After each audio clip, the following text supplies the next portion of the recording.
Conclusion we've come to from that is that there's a significant spherical aberration appears to be present in the optics. And that we should be able to fix it in our insurance program. With that first servicing mission, maybe the future of the entire agency was at stake. 11, 10, 9, and we have a go for main engine start. There were people who bailed out. They didn't want to have anything more to do with NASA or with Hubble, just thinking we weren't up to doing this job. And we have liftoff. Liftoff of the Space Shuttle Endeavour on an ambitious mission to service the Hubble Space Telescope.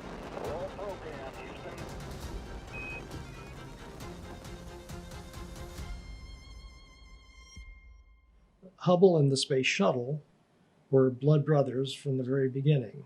The shuttle was designed and built to launch and service Hubble Space Telescope, and Hubble was designed to fit into the payload bay of the Space Shuttle.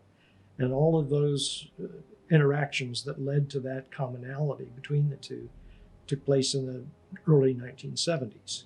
And NASA made a specific decision to make the Hubble Space Telescope shuttle compatible so that it could be serviced by having a permanent observatory in space. You can do the same thing that you do in permanent observatories on the ground, on mountaintops. Keep them up to date, keep them refreshed, keep them working at the frontiers of science. Everybody was really excited to see the first images, see what the universe really does look like when it's crisp and sharp. However, the problem was we couldn't focus it. Try as we may, the spacecraft was working fine, everything was working fine, the instruments were working fine, but somehow the telescope was giving blurry images. And after a lot of trepidation, first of all, and a lot of public ridicule, it just turned out that there had been a manufacturing error that had left the primary mirror of Hubble, had left it too flat. They took off too much glass.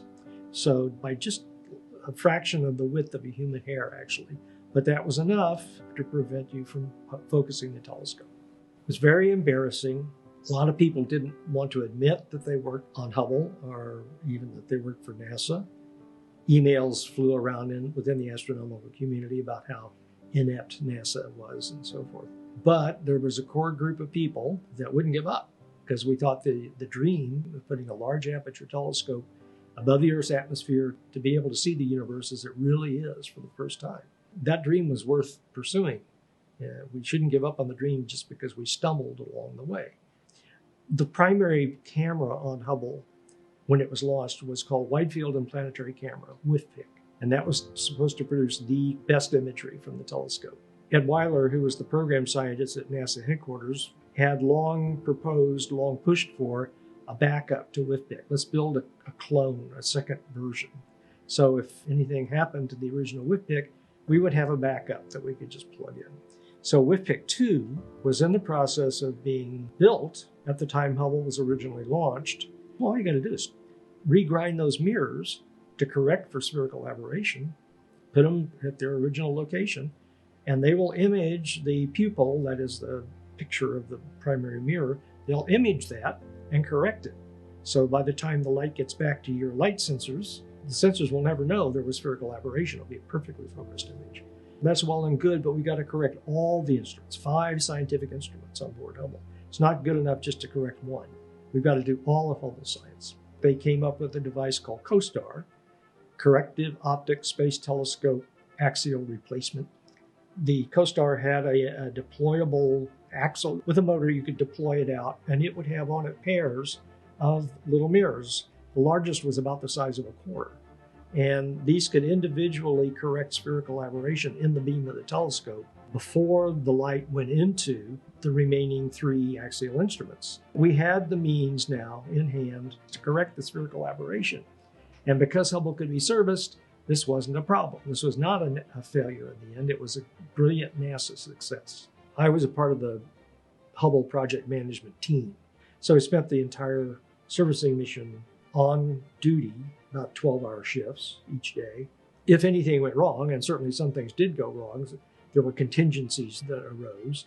The management and engineering staff that was together there at Johnson, we needed to figure out what to do and what the level of risk versus gain was. We monitored what the astronauts were doing moment by moment during their spacewalks out into the payload bay of the shuttle. And then when there were, 2 or 3 situations that came up, that required management input.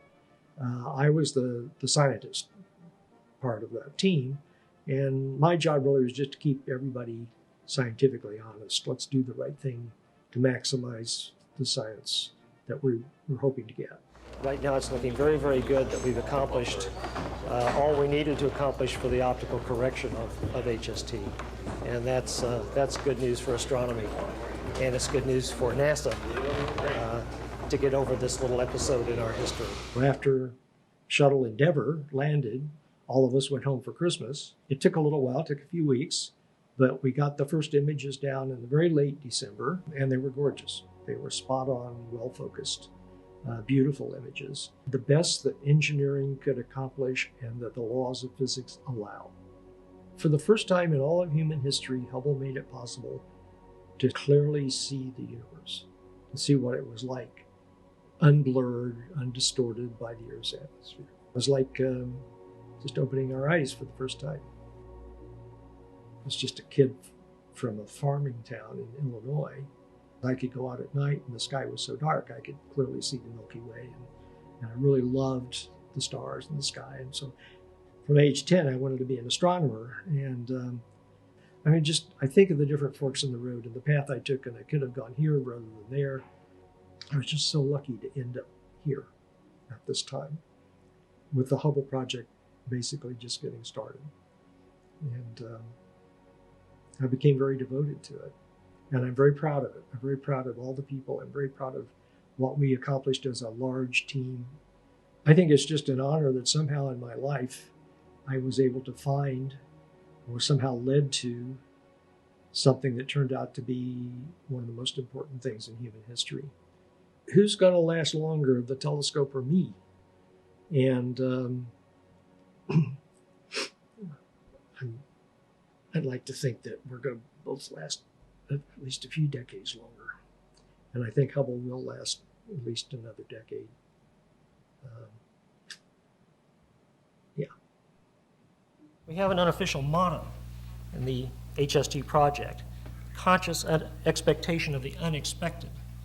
And I believe it's a very apt motto.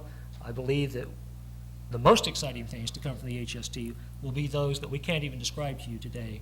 But come back in 1990 or 1995 and we'll tell you all about it. Thank you.